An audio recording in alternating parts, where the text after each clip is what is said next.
성부님께 일배의 예를 올리겠습니다.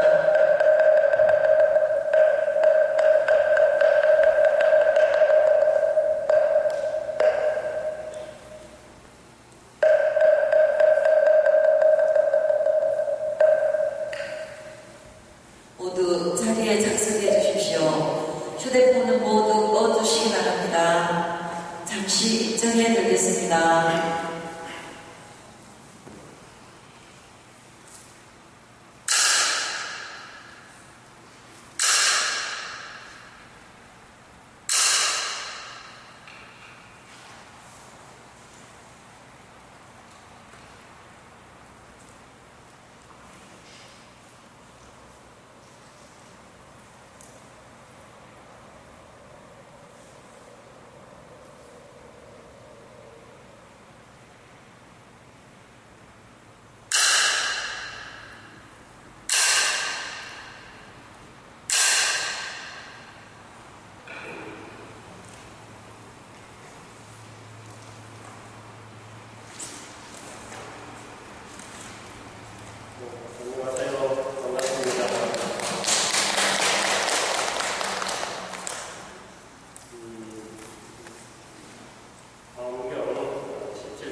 본문이 어떻게 되었는지 한번 같이 합성하도록 하겠습니다.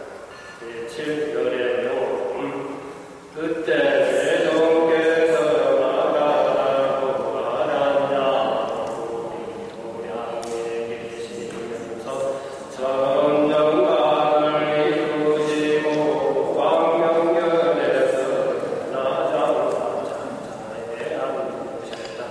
계란이 원만하시며 열세계 지글 수보살들과 함께 계시기로다.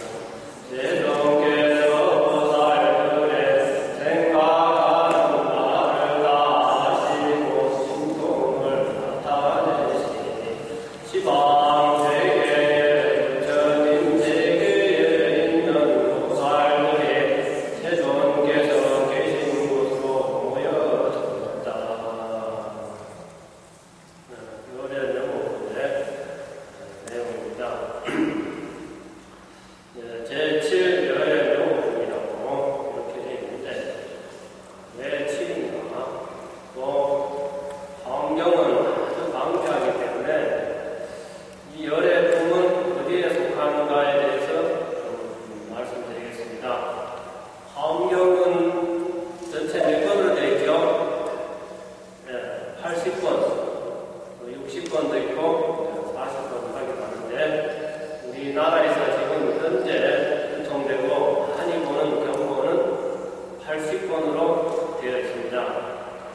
거기다가 오연행동을 보태면은 81권 이렇게 됩니다. 그래서 여기 있는 우리 교재도 80권 환경 여기에 가지고 7이라고 했는데 이 열의 명호품은 80권 중에 몇 번째 있냐면은 12번째 있어요. 12번째. 제12경에 속한다는 거죠. 12경에 속하고. 그러면 이 80경은 어떻게 구성되어 있냐면은 36품으로 구성되어 있다. 그리고 환경은 7군데에서 9번을 설명된 것을 모아놓은 경전이다. 그렇습니다. 그래서 여기에 있는 열의 명호품은 7인데 이 7은 환경 39품 중에서 몇 번째요? 7번째 품이다. 이렇게 환경을 이렇게 나눠놨고 구분해서 붙이고 그 다음에 이 열의 명호품은 환경은 전체가 7,9회라고 해서 7군데에서 9번 법회를 한 것을 모아놓은 건데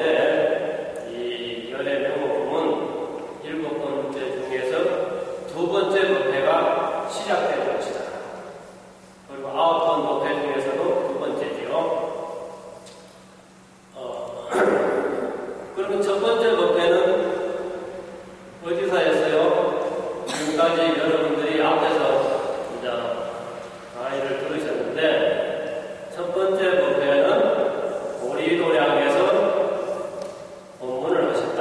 그래요, 첫 번째는. 보리도량에서 몇 품을 설했냐면은 6품, 6품을 설하셨다. 보리도량. 그 다음에 오늘부터는 열의 명호품부터는 제2회가 시작되는데, 두 번째 법회가 시작되는데, 이 두 번째 법회는 어디서 부처님께서 설법하시냐면은 보광경전에서 법회를 하십니다. 보리도량 보광경전이라고, 보리도량 안에 보광경전이라는 그러한 법당이 있습니다. 그 법당에서 이 법회를 설한다. 그래서 이의 법회는 보광명전에서 설하신다. 보광명전에서 몇 품을 설하시냐면은 6품을 설해요. 첫 번째 법회도 6품을 설하고, 두 번째 법회에서도 6품을 설하신다. 그렇습니다. 그래서 6품을 설하는데, 6품 중에서 이제 첫 번째 품이 열의 명호품, 두 번째가 사성대품, 그렇습니다. 그래서 이 열의 명호품은 80건 암경 중에서는 제 12번째가 되고, 7척 외 중에서는 2척 2회가 되는 것이다. 그리고 설하는 장소는 보광명전이다. 그렇습니다. 그래서 우리가 일단 대방광불 화엄경 제7 열의 명호품 그렇게 합니다. 대방광불 화엄경이거든요. 화엄경을 다 갖춰서 얘기하면은 대방광불 화엄경이라고 해요. 대방광불 화엄경 제목이 1구구절을 되어 있잖아요. 그 뜻이 뭐냐면은 대방광은 부처님의 세계, 부처님의 세계는 대방광하다는 뜻이 크고, 또 광자는 정법이에요. 마르다는 크고 마르고, 광자는 넓다는 거예요. 부처님의 세계는 크고 마르고 또 넓다. 크다는 것은 모든 것을 포용한다는 뜻이에요. 일체를 다 수용한다. 부처님의 세계에서는 일체를 다 수용한다, 포용한다, 감싸 안는다. 모든 것을 천하와 만물을 다 포용할 수 있는 게 크다는 거고, 마르다는 것은 그릇된 영인 것이며 삿된 영인 것, 그게 바른 것이고, 광자는 넓다, 무한대다, 무한합니다. 부처님의 그러한 세계는 대방한 부처님의 세계는 화엄경이죠. 화엄경. 화는 꽃인데 자파를 뜻해요. 많은 꽃다발, 화원, 화단이죠. 그래서 화엄은 자파 음식이라고 해요. 자파가 장엄되어 있다는 거예요. 그래서 이 꽃이 뭐냐면은 보살님들의 보살행위, 보살만행, 화요동덕만행이라고 해요. 꽃이 뜻하는 것은 보살님들의 보살행, 착한 일들이다. 바로 착한 일들이다. 그리고 그 다음에는 음이라는 것은 장엄했다는 거죠. 뭘 장엄했냐? 꽃으로서 이 세상을 장엄하듯이 보살의 만행하면서 법무 중생이 부처님이 되도록 장엄했다는 거예요. 우리 어리석은 노부가 수행을 해가지고 부처님이 되셨다. 그래서 장엄했다는 거예요. 그래서 대방광불 화엄경은 대방광한 그러한 부처님의 세계는 보살님들의 만행하면서, 보살 만행하면서 장엄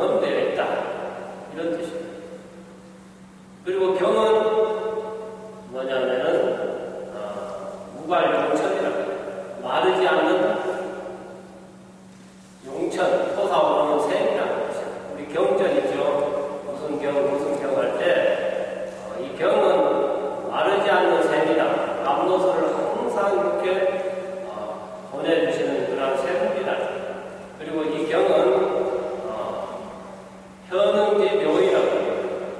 일체 그 현무한 진리를 이렇게 다 깨뜨리고 있다. 현응지 묘이다. 그렇습니다. 그래서 대방광을 마음경, 대방광한 부처님의 시계는 보살님들의 만행하셔서 장엄되어 있다고 설한 경전이다, 말씀이다, 이런 뜻이에요. 대방광을 마음경은 그렇잖아요. 근데 이 다음경이라는 말도 있는데 또 다른 말도 또 있어요. 어떤 말이냐면 법계경이라는 말이 있어요. 다음경을 다른 말로 말하면 법계경이다. 법계경이라는 것은 법계는 이 세상의 마음적인 것이나 물질적인 것을 다 포함해서 법계라는 거예요. 그러니까 마음에서는 이 세상에 보이는 것, 들리는 것, 느끼는 것, 생각하는 것 모두가 다 부처님의 말씀이다. 경전이라는 거죠. 법계, 이 세상 모든 바가 경전이라는 거예요. 네? 우리가 지금 보고 있는 것, 듣고 있는 게 다 경전이에요. 우리가 듣는 것으로서 깨달을 수가 있고, 보는 것으로서 깨달을 수가 있어요. 여기도 지금 많이 보이잖아요. 부처님도 보이고, 스님도 보이고, 또 기둥도 보이고, 또 이렇게 불빛도 보이고, 바깥에도 보이고, 안도 보이고, 이 보이는 게 다 경전인데, 우리가 어디서 가서 그 경전을 읽을 줄을 모르는 거예요. 잘만 읽으면은 여기에 보이는 방석을 보고 깨달을 수가 있어요. 여기 가운데 있는 불빛 보고 깨달을 수가 있다는 거예요. 그래서 눈에 보이고 귀에 들리는 것, 좋은 거나 나쁜 거나 전체가 다 경전이다 그래요. 그래서 또 다른 말로는 부사의경이라고 해요. 다음경은 너무 방대해가지고 우리 중생들이 어리석은 마음으로서는 다 읽지를 못해, 알아듣지를 못해요. 그래서 부사의경이다 이렇게 하죠. 워낙 크기도 하고 그 다음에는 뜻이 깊어가지고 어떤 사람들이나 알아듣냐면은 증지소지 비어경이에요. 증득한 사람, 깨달은 사람만이 이 깊은 이치를 알아들을 수가 있다는 거예요. 깨닫지 못하는 사람, 욕심으로 가득 찬 사람들은 이 성경의 깊은 내용을 알아듣지 못하는 거죠. 그래서 우리가 깨달아야 돼요. 깨달은 사람은 다 알아들을 수가 있는데 깨닫지 못하면은 아무리 많이 들어도 알 수가 없다. 그래서 부처님께서 이 환경을 처음 설했는데, 깨닫고 나서 처음 설했는데 알아듣는 사람이 없어요. 알아듣는 사람이 없어요. 누가 알아듣냐? 보살님들이나 알아듣는 보살님들. 문수보살, 관세보살, 지장보살님들, 큰 대보살님들이나 알아듣고 일반 중생들은 잘 알아듣지 못해요. 그래서 이 경전을 문수보살님이 결집을 해요. 이 경전이 지금은 세상에 유통해도 별 소용이 없다. 알아듣는 사람이 없다. 그래서 이 결집을 해가지고 어디다 보시지요? 어디다 갖다 보세요? 문수보살님이 화엄경을 용궁에 갖다 보시면 용궁에. 이 용궁에 모셔놨다가 다음에 어떤 큰 스님이 나와서 동생들이 부처님 말씀을 다 알아듣고 좀 이해할 때가 되면은 다시 꺼내야 되겠다. 그렇게 생각하고 문수보살님이 이 경전을 용궁에 갖다 모셨다는 거예요. 왜 그러냐? 화엄경은 무사히 하기 때문에, 무사히 하기 때문에 그렇게 이제 용궁에 모셨다는 거예요. 그래가지고 화엄경이 그럼 어떻게 이 세상에 나타나냐면은 한 700년 지나요. 용궁에서 700년 경전이 있었어요. 그 다음에 용수보살님이 나타났어요. 700년 지나가지고 소승불교도 공부하고 대승불교도 공부하고 또 다른 얘도 공부도 다 하고 나서 더 이상 세상에서 더 이상 배울 것이 없는 거예요. 영수보살이. 그래서 다니면서 그냥 스님들하고 국거량 해가지고 스님들 말하자면 곤란하게 만들고 그렇게 다니다가 히말라야 산에서 어떤 노인 모스님하고 대화를 하다가 영수보살이 참 부처님의 진리를 많이 알았는데 부처님께서 드러나게 하신 말씀만 알았지 진짜로 부처님이 하고 싶은 말씀은 영궁에 있는데 그건 알지 못하구나. 그래서 이 히말라야 산에 있는 모스님이 영수보살 보고 영궁에 가서 화엄경이라는 경전이 거기에 이렇게 소장되어 있는데 그 경전을 모시고 오너라 하고 그랬어요. 그래서 영수보살님이 그 모스님의 말을 듣고 영궁에 들어갑니다. 영궁에 들어가니까 어마어마한 큰 도서관이 있는데 책이 꽉 차 있어요. 그래서 그 도서관에 있는 관장들한테 물어보니까 화엄경이 어디요? 하니까 저기 있다고 그러니까 그래서 물었지. 화엄경은 도대체 분량이 어떻게 됩니까? 화엄 대경에는 이 전체는 일사천하 미진수품입니다. 그렇게 얘기해요. 그러니까 화엄경은 이 세상 전체가 다 화엄경입니다. 그걸 어떻게 다 가져오겠어요? 세상을 들고 오겠어요? 다 먹고 오겠어요? 마시고 오겠어요? 산도 화엄경이고 물도 화엄경이고 이 하늘도 화엄경이라 그걸 어떻게 가져오겠어요? 그 다음에 그럼 줄이면 어떻게 됩니까? 그러면 상본 화엄경, 중본 화엄경, 하본 화엄경 이렇게 있어요. 하본만 해도 10만 개의 화엄경이라는 거예요. 영수보살이 그것도 못 가져와요. 들지도 못하고 어떻게 매지도 못하고 못 가져와요. 그래서 영수보살이 거기에서 어떤 화엄경을 가져오냐면은 약본 화엄경. 그 화엄경 중에서도 추려가지고 중요한 것만 추려가지고 나오는데 그 경을 약본 화엄경으로 그럽니다. 그럼 영수보살이 경을 어떻게 들고 오겠어요? 못 가져옵니다. 그러니까 영수보살은 머리가 천재라 기운이 좋아가지고 영국에서 석 달 동안 머물면서 이 경전을 다 외웠어요. 다 암송을 해가지고 이제 우리 세상에 이제 가져 나와가지고 이제 다시 우리 인간 세상에 있는 글로서 옮겨 적었다. 그래서 약본 화엄경인데 약본 화엄경은 35,000 예송으로 되어 있다. 그리고 글자 수로는 58만 7천 자 정도 된다. 58만 자. 네. 그 글자 하나하나가 화엄경에서는 부처님이세요. 미얀마에 가면은 어느 절에 58만 불 부처님 모셔놓은 절이 있다. 한 절에 부처님이 58만 분이 계신다. 내가 보니까 아마 화엄경 글자 수대로 부처님을 모신 것 같아요. 네, 58만 불. 그래서 영수보살님에 의해 가지고 이 화엄경이 우리 인간 세상에 이렇게 유통이 됐다. 이렇게 아시고 이제 그 다음에는 중국에 와가지고 이제 두순법사나 지원이나 연수나 또 이렇게 청량진만 교봉종밀 이렇게 화엄경을 연구해가지고 화엄종이 성립됩니다. 화엄종이라는 종파가 성립되고 한국에는 언제 왔냐면은 의상대사가 중국에 가서 지엄스님한테 화엄경을 배워서 왔어요. 지엄스님인데 우리나라에 화엄경을 처음 가지고 오신 분은 의상스님이다 이렇게 보면 됩니다.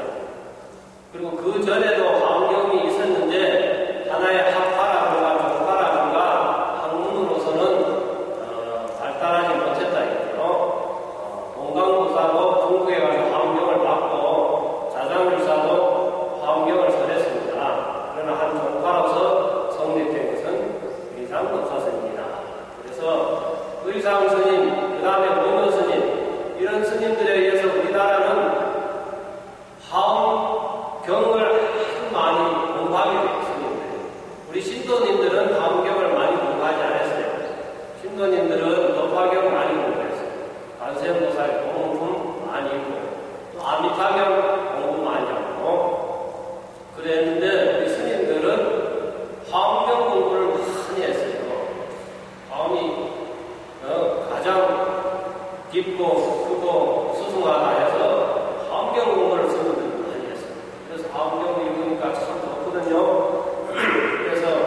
우리 절에는, 우리나라 큰 절에는 부처님을, 어떤 부처님을 많이 모시냐면은, 어떤 부처님? 비로자나불 부처님을 모시고, 비로자나 부처님을 모신다며. 그리고 우리나라에는 큰 산이죠. 큰 산에 제일 높은 봉우리는 무슨 봉? 비로봉 그래요. 비로봉. 비로봉은 가장 높고 가장 중심이다 이런 뜻입니다.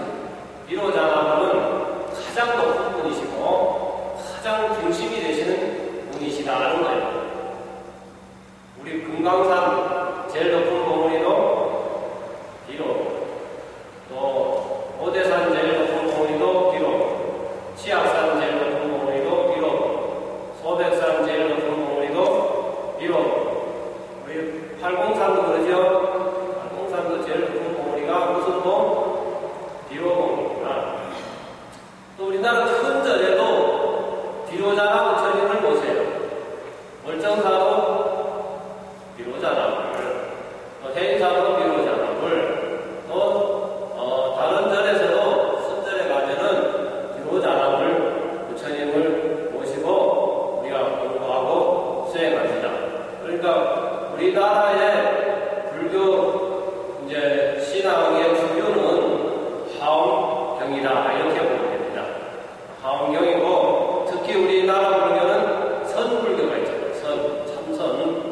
참선하는 불교와 교화하는 불교가 이렇게 일치돼가지고 내려왔어요.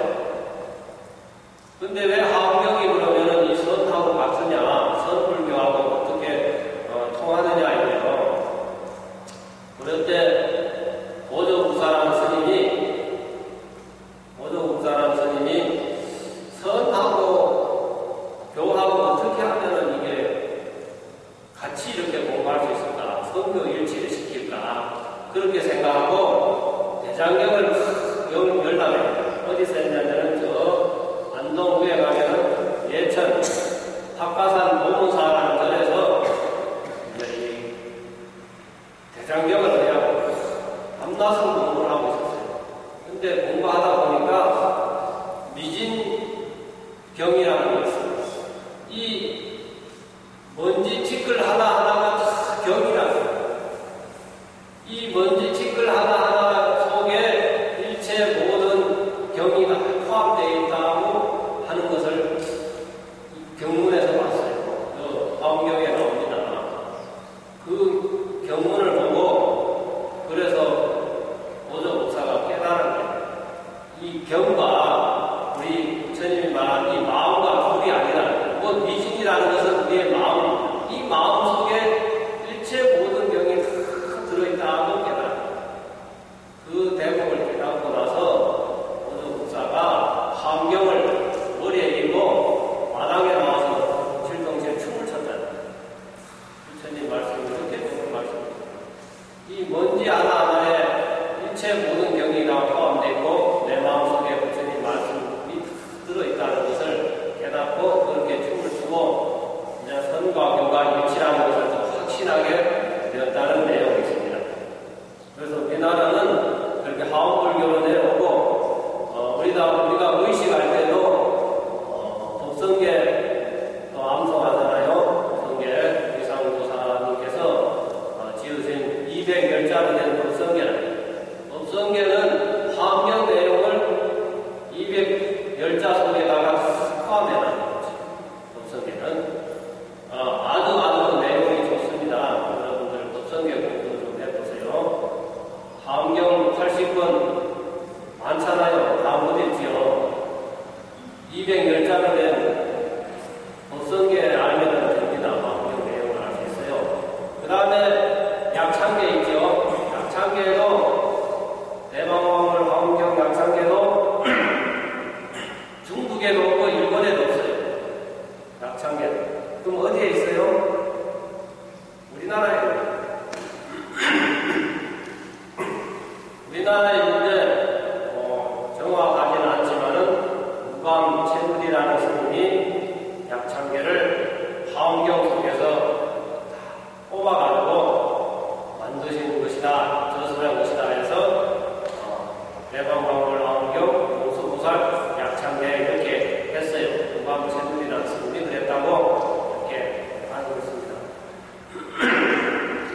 우리나라에는 이 내려오는 불교가 다른 많은 그 신앙도 있지만은 화엄불교, 화엄경이 줄을 이루고 내려왔다. 이렇게 또 아시고, 그런데 이러한 화엄경은 도대체 그렇게 80번을 내고 글자가 58만 자나되는데 어떻게 다 알겠어요? 좀 짧게 줄이면 도대체 무슨 내용인가 이거예요. 화엄경에 또 무슨 내용을 그렇게 설해놨을까? 그래서 옛날 스님들은 6장을 이렇게 줄여놨습니다. 화엄경 대지는 통마음법 명일심이다. 이렇게 해요. 통마음법이라는 것은 이 마음법이 눈에 보이는 모든 것들이 다 귀에 들리고 생각하는 이 모든 것들을 통해가지고 통자는 통해가지고 결국에는 명일심 우리 한마음 밝히기 위해서 화엄경을 설했다. 화엄경을 설한 이유는 우리 마음 밝히려고 설한 마음을 밝혀야 된다. 마음을 환하게 밝혀야 된다. 마음이 어떠니까 밝혀야 돼요? 마음이 깜깜하게 어두우니까. 마음이 깜깜하게 어두우니까 이 마음을 환하게 밝혀주는 경이 바로 화엄경이다. 그래요. 여러분들이 지금 법회에 와서 이렇게 앉아있는 것도 또 부처님 말씀을 듣는 것도 이렇게 따져보면은 내 마음이 깜깜한 마음, 이 마음을 환하게 밝히려고 여기 오신 거예요. 어두운 마음이 환하게 밝혀지면은 일체 모든 소원이 다 한꺼번에 다 이루어져요. 몸에 있는 모든 근심, 걱정, 고민, 슬프고 답답하고 괴로운 거 한순간에 다 사라져버려요. 마음 하나 밝히면. 우리가 동굴이 있잖아요. 동굴 속에 1000년, 만년, 억년 동안에 깜깜하잖아요. 깜깜해요. 불이 하나 없어요. 근데 어느 날 누가 들어가가지고 성냥불 하나 탁 켜면은 동굴이 환하게 되고 그 안에 뭐가 있는지 다 보이잖아요. 밝혀요. 우리 마음도 그래요. 부처님 법을 통해서 화엄경을 통해가지고 어두운 마음을 밝히면은 마음이 환해지고 그동안에 우리가 보지 못했고 알지 못했고 또 막혀있던 것 이런 것들이 한꺼번에 다 풀어지고 빵빵 얼어있던 것이 다 나와요. 그래서 화엄경을 공간 마음을 밝혀라.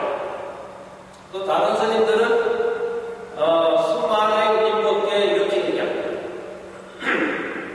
수만행이라는 것은 만행을 닦는다는 거예요. 이 만행은 만가지 행을 닦는다는 거지. 어떤 행이냐? 보살행입니다. 보살행을 닦아가지고 보살행을 닦아서 이 법계다. 법계는 진리의 세계에 들어간다. 우리 인간 세상은 여러 가지 잡다한 일들이 많고 복잡한 일, 또 더러운 일들이 많은데 이러한 그 인간 세상에서 보살행을 닦는다. 보살행이라는 것은 공덕을 닦는다. 그런 공덕을 닦아가지고 부처님의 진리 세계에 들어가신다. 그렇게 말합니다. 수만의 입법계다.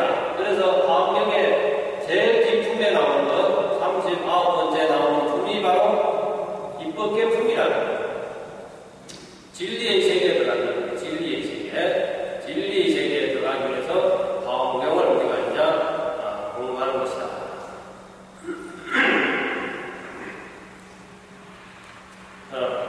그래서 그 화엄경은 우리의 이제 진리의 세계에 들어가는데 그럼 이 화엄경의 그러한 그 사상들은 어떠냐 하면은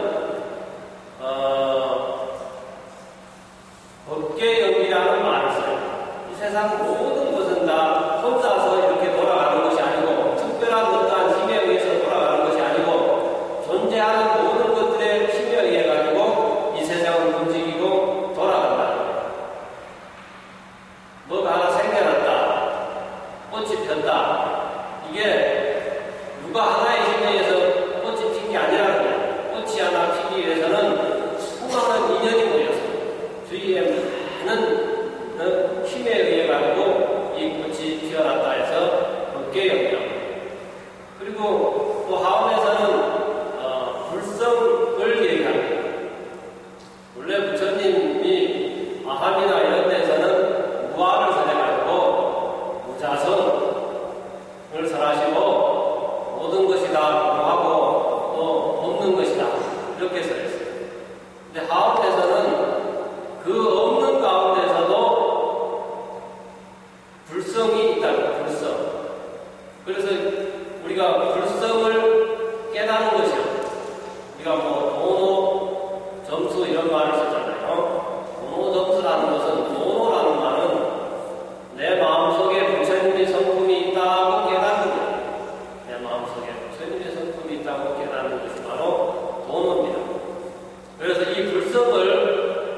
할 때는 아미타불 서가모니불 약사연회를 3존불이라고 해요.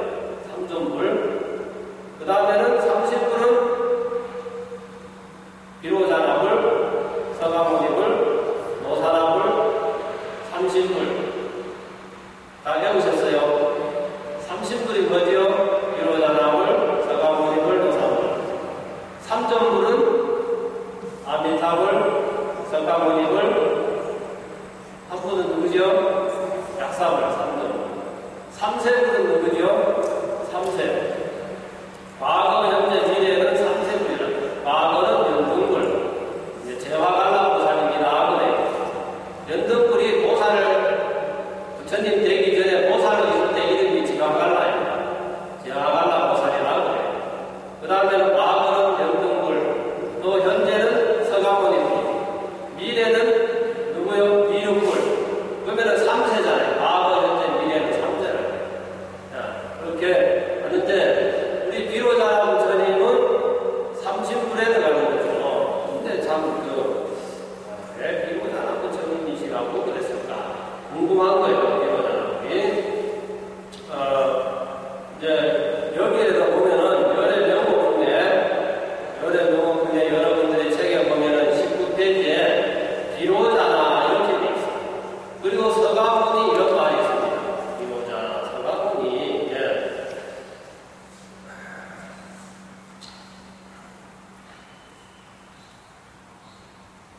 자, 하엄경에서는 서가모니 부처님이라고 안 하고 왜 비로자나 부처님이라고 했는지 궁금한 거예요. 아니, 서가모니 부처님이라고 하지 왜 비로자나 부처님이라고 했나 그러지. 그거는 조금 내가 얘기해드리면은 부처님, 서가모니 부처님이 생존에 계실 때는 불법순 삼부가 부처님은 서가모니 부처님, 법은 경전, 부처님의 말씀, 승은 스님들, 불법순 삼부가 이렇게 눈에 보이게 다 있었어요. 근데 부처님께서 어느 날 구시나가라에서 열반해주셨어요. 이 육신을 버리셨단 말이에요. 육신을 버리시니까 우리 일반 신부님들이 부처님이 안 계신다고 슬퍼하시는 거죠. 불법순 삼부에서 3부가 아니고 몇 부가 됩니까? 2부가 되는 거죠. 법보, 승보만 나오는 거죠. 그래서 법보를, 이 법보, 부처님의 경전, 말씀, 진리가 부처님을 대신하는 거예요. 그래서 진리가 부처님을 대신하기 때문에 서가모니 부처님은 우리 인간의 모습을 가진 육신이잖아요. 그러면 서가모니 부처님은 따로 이제 놔두시고 진리가 부처님을 대신하기 때문에 비로자나불이라고 이렇게 이름을 붙이신 거예요. 그러면 이 진리가 부처님인데 비로자나라는 말이 무슨 말이냐면은 일광이라는 뜻입니다. 햇빛, 일광. 그래서 광명견도 그렇게 얘기합니다. 이 광경이, 태양의 광경이 이 세상에 툭으로 골고루 다 비치고 있다는 뜻이에요. 그러면 태양이 뜻하는 것은 뭐냐면은 부처님의 지혜 광명, 진리 광명, 이 광명이 이 세상에 골고루 비치고 있다. 그렇게 얘기합니다. 근데 이 비로자라는 말을 그렇게 붙였는데, 이제 비로자라는 말은 우리 불교에서 쓰지만은 그 이전에도 비로자나 역할을 하는 그러한 이름들이 있었어요. 그런데 우리 이 세계에서 제일 오래된 종교를 말하면은 이제 이란에 있는 배화교를, 그 배화교는 불을 숭배합니다. 불을 숭배하는데 이란은 완전히 해교나라인데 그 불을 숭배하는 배화교들이 몇 명 안 돼요. 10만 명도 안 돼요. 전체. 그런데도 이란 사람들은 그 배화교 믿는 사람들에게 국회의원 한 자리를 무조건 준다는 거예요. 왜 그러겠어요? 이 배화교가 그 나라에 가장 오래되고 또 역사를 가진 뿌리다, 민족의 종교다 이렇게 얘기해요. 이 사람들은 다 좀 다른 종교를 인정하지 않는데 이란에서는 그 배화교를 보호하는 거예요. 자기 나라 종교를.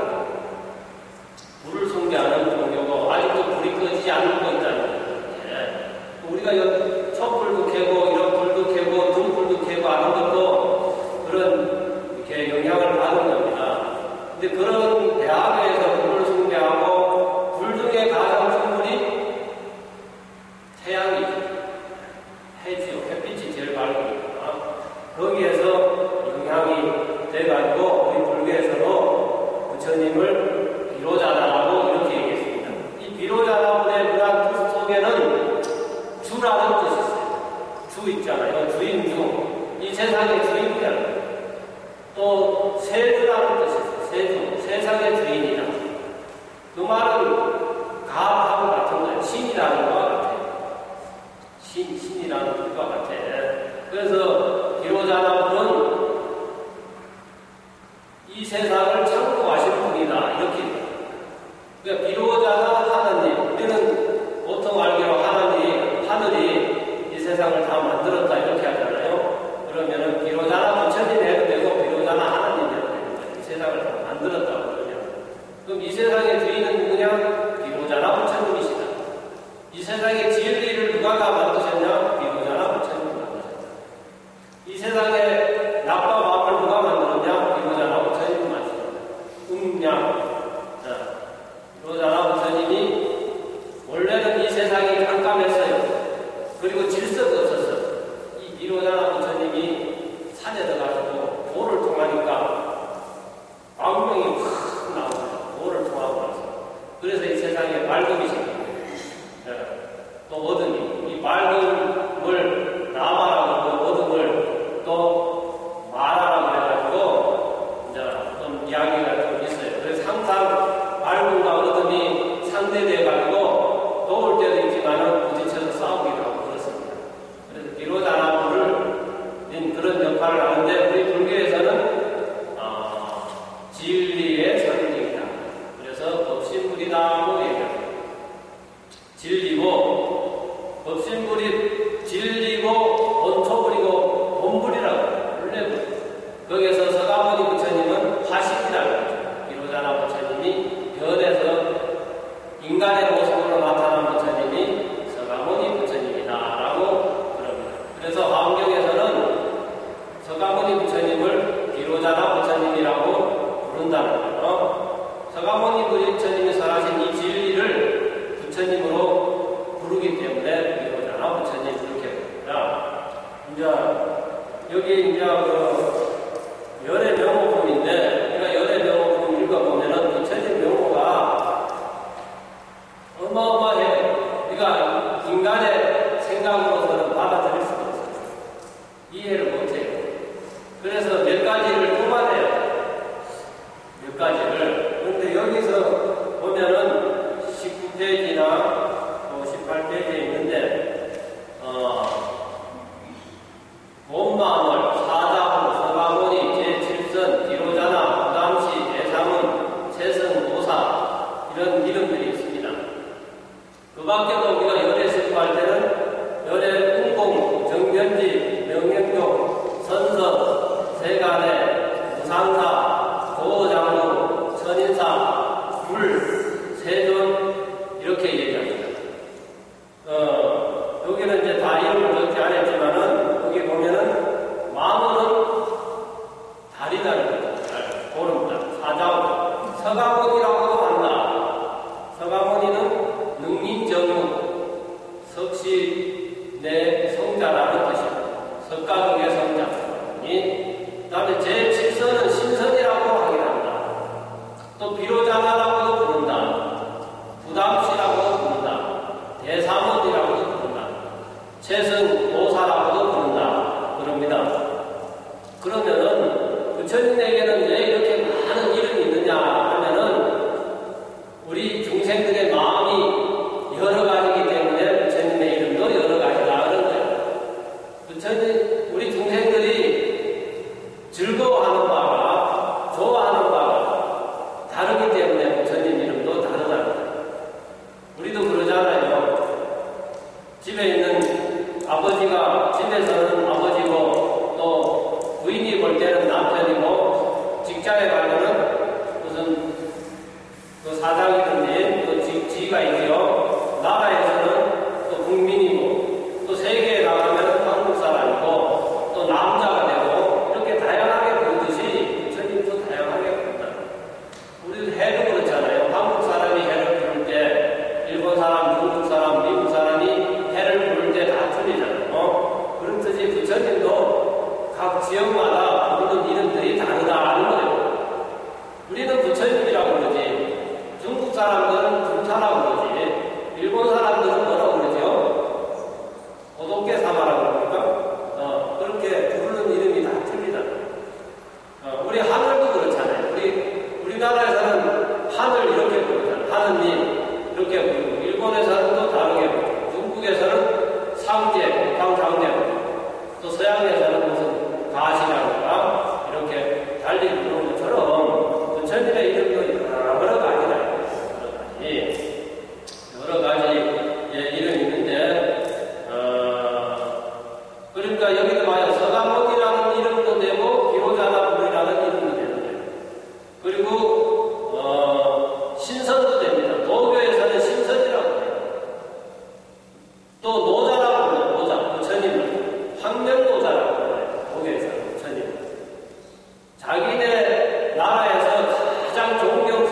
부처님 스스로 스님들한테 이제는 부담시라고 부르지 말아라 그랬어요.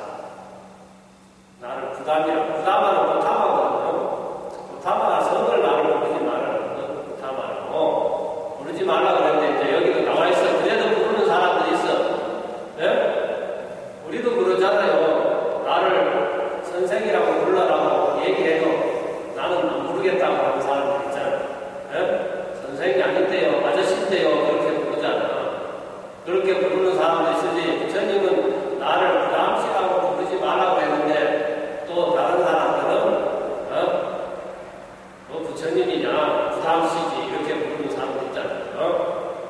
대사문, 재성, 도사 이런데 도사는 우리가 예불 할 때 보면은 삼계 도사잖아요. 이 세상을 이끌어주시는 스승이다 이 말이야. 이 세상을 이끌어 가시는 분이다 이런 뜻이에요. 인도에 가시는 분이다. 도사는 삼계 도사, 사생자부, 시아도사, 서가모님을. 그래서 부처님은 이 세상을 이끌어 가시는 분이다. 그래. 도사가 세상을 이끌어 가신다. 안내한다. 우리가 부처님한테 잘 부탁해야 돼. 세상을 이끌어가는 분이 우리 인간들 나도 잘 이끌어 주신다면 내 앞길을 잘 열어주신다. 우리가 기도해야 돼요. 우리나라에서는 부처님을 뭐라고 부르죠? 서가모니라고도 안 하고 비로자나모니라고도 안 하고 부처님 하잖아요. 부처님 하는 것은 불타에서 이제 온 건데 그 뜻이 또 나라마다 틀리겠지. 우리는 부처님 그렇게 부르잖아요. 많은 뜻이 있는데 어떤 스님이 말씀하기를 왜 그럼 부처님이라고 그러냐? 모든 사람의 소원을 다 잘 들어주고 무슨 시험이나 뭐 이런 걸 잘 붙여준다고 해서 부처님이라고 했다 이렇게 하는 걸 들었어요. 그는 이제 하는 말이고 왜 그러냐? 우리나라 많은 신도님들이 전에 올 때는 소원을 빌고 오기 때문에 모든 것을 다 붙여준다. 이루어진다는 뜻이에요. 모든 소원을 다 이루어주고 붙여주고 대학 합격시켜주고 그러니까 부처님이다. 그런 뜻도 포함되어 있다. 근데 여기는 이제 안 나왔는데 우리는 이제 세존이라는 말을 많이 씁니다. 세존이시오. 그런데 세존은 이 세상에서 가장 존귀한 분이다. 근데 그 세존을 바가범이라고 합니다. 바가범. 어느 절에 가면은 대웅전에다가 바가범전 이렇게 써놨어요.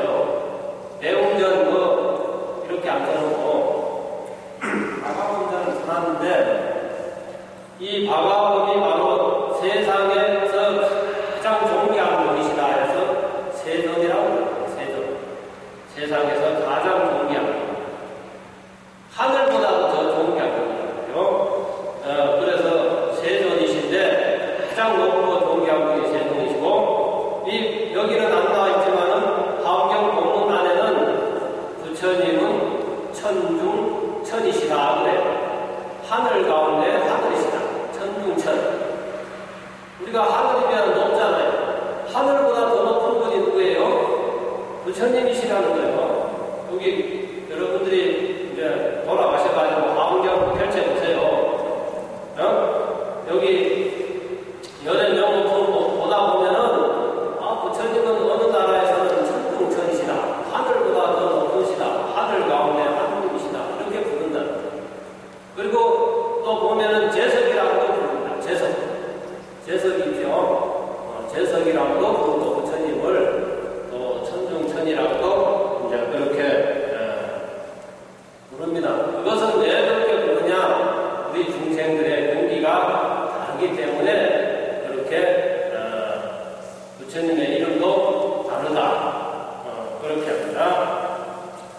이제 그 다음에는 여기에 이제 사성제품이 나오는데 보살 여기서 이제 연의 명호품하고 사성제품이 같이 붙여 나왔어요. 이거는 아함경에서 이런 법칙이 있는 거예요.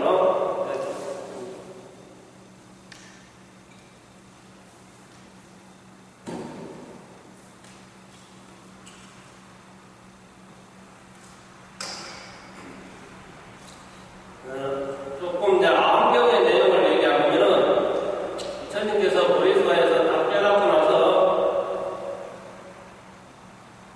바라나시에 있는 독야원으로 오비구를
부처님은 어떻게 해서 부담시라고 사문 부담시는 어떻게 해서 이렇게 몸에 그런 광채가 납니까? 하고 물어.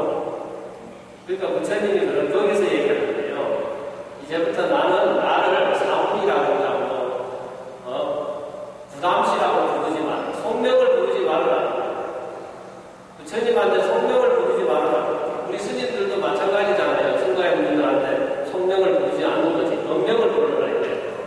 부담시라고 부르지 말고 부처님을 뭐라고 부르냐면은 열애라든가 부처님이라든가 세존이라고 불러라. 부처님께서 그렇게 말씀하셨어요. 나를 성명을 부르지 말고 이제부터는 열애라고 부르든가 부처님이라고 부르든가 세존이라고 불러라. 그래서 이 열애 명호품이 암경에 나오는 내용과 통합니다. 열애 이제 우리가 서가열애 있잖아요. 약사열애 들어봤죠? 서가모님을 아미타불, 위로자나불 불, 또 세존, 세상에서 가장 공개한 분이라고 불러라. 그렇게 놓고 부처님께서 오비구한테 법을 설하는 내용이 바로 사성제입니다. 여기에서 비구들은 사성제를 수행해서 깨달아야 된다는 거죠. 그래서 그 사성제인데 사성제는 여러분들이 잘 알고 있잖아요. 보진멸도죠. 보진멸도를 수행해야 되는데 보진멸도 중에서도 가장 중요한 것은 보진멸도 도제예요. 도제. 멸도제. 고멸도제. 고를 멸하는 도제라는 고통을 멸하는 도라는 것은 길이라는 거죠. 고통을 멸해버리는 길의 진리, 고진멸도제. 이것이 뭐냐면 바로 팔정도다. 팔정도가 바로 정본이라 이렇게 써요. 그러니까 우리가 수행해서 절에 다닌다는 것은 부처님이 되려고 한다면은 팔정도를 수행해야 돼요. 그래야 고통이 멸해진다는 거예요. 이고 등락한다는 거예요. 괴로움을 여의고 즐거움을 얻을 수 있다. 이고 등락을 하는 거죠. 팔정도는 이제 여러분들이 또 잘 알잖아요. 팔정도 알죠? 정견, 정사, 정업, 정명, 정사이고, 그 다음에 정경진, 정명, 정경 이렇게 하는 이제 8가지인데, 부처님이 우리 신도님들한테, 스님들한테 가장 하고 싶은 말이 그 말이야. 전해주고 싶은 말이. 기본적으로, 전해 다니는 분들한테 가장 기본적으로 전해주고 싶은 말이 뭐냐면 팔정도입니다. 여러분들이 화엄경은 제일 높은 데 있는 경전. 비로봉 있잖아요. 제일 높은 데 있는 것이. 화엄경은 제일 높은 데 있는 경전이고, 제일 부처님이 처음에 우리 신도님들이나 스님들한테 전해주고 싶은 내용이 뭐냐, 말씀이 뭐냐, 팔정도. 전에 처음 들어온 분들은 팔정도부터 배워야 돼요. 팔정도가 지금. 부처님께서는 사성제 팔정도를 설하고는 오비구한테 이제 내한테 다 배웠다 그러거든요. 다 배웠으니까 나가서 이제 스승이 되어서 전도의 길을 떠나라. 이렇게 얘기하는 거지. 사성제 팔정도만 제대로 알면은 부처님 것 다 배운 거예요. 그러면 그다음부터는 절에 이렇게 향해서 오는 것이 아니라 절에서 돌아서 가지고 세상을 향해서 걸어간다는 거죠. 그게 사성제 품이 바로 그러한 내용입니다. 사성제에서 제일 중요한 것은 팔정도다. 팔정도를 여러분들이 이제 공부하세요. 다른 어떤 기회에 이제 설하면 되고, 아무튼 화엄경에서는 열의 명과 사성제품을 이렇게 설했는데 그 내용은 화엄경의 초전법문경에 나오는 내용과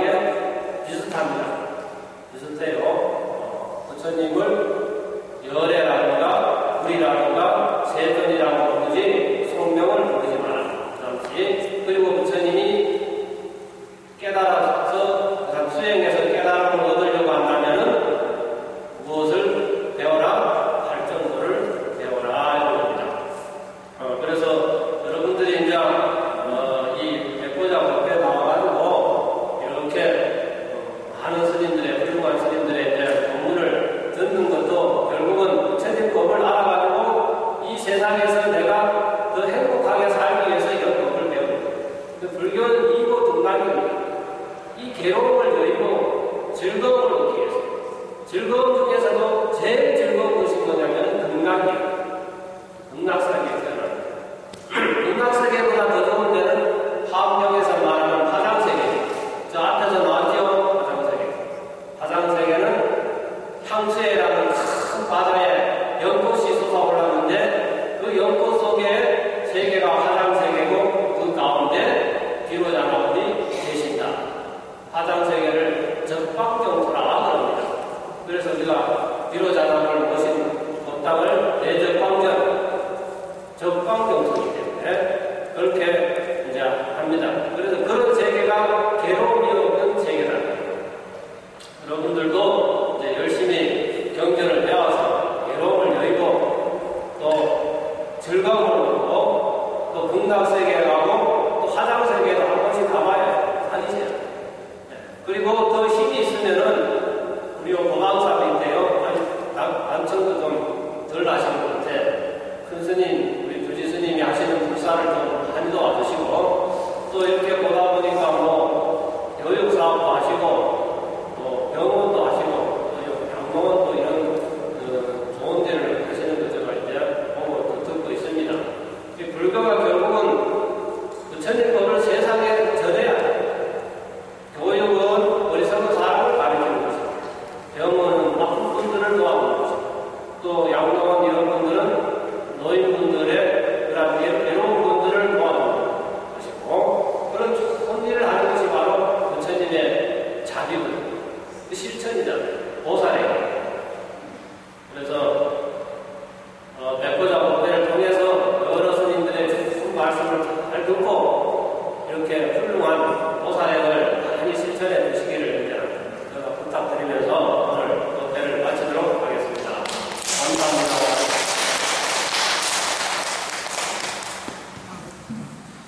나무 양사불명